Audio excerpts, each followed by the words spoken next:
Welcome, here I've got HUAWEI Y7A and I'm gonna show you how to record the slow motion video at this device.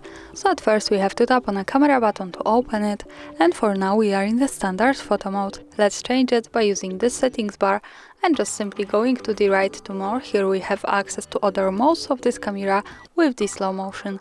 So let's pick it.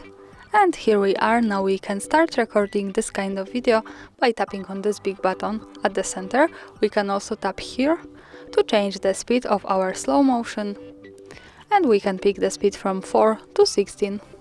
And with 16 we have also some intelligent tool, which is here. By just one tap here we can turn on and off the motion detection.